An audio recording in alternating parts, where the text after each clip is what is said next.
আজকে আরেকটা নতুন রান্না নিয়ে আসলাম আপনাদের সামনে। হাতে মাখাই গরু মাংস রান্না করব, সেই জন্য আপনাদের সাথে একটু শেয়ার করলাম।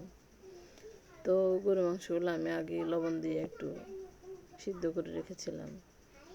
এখন সকল মশলাগুলো দিয়ে দিচ্ছি, আদা, রসুন, পেঁয়াজ।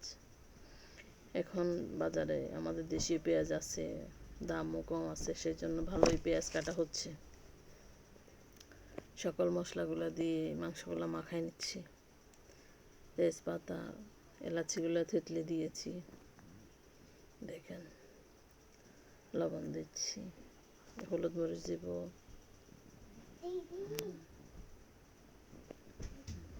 সুন্দর করে সকল মশলা দিয়ে দিই।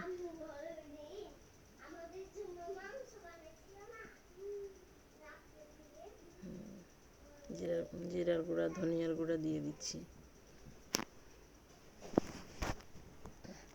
তেল দিয়ে দিচ্ছি বেশি করে, মাংসগুলোতে একটু তেল কম, সেই জন্য। আমি এবার হাত দিয়ে ভালো করে মাখাই নেব।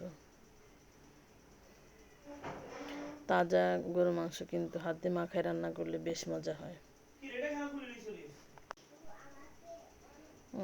হাত দিয়ে ভালো করে মাংসগুলো মাখাই নিচ্ছি। এরপরে ঢাকনা দিয়ে চুলে বসাই দিব।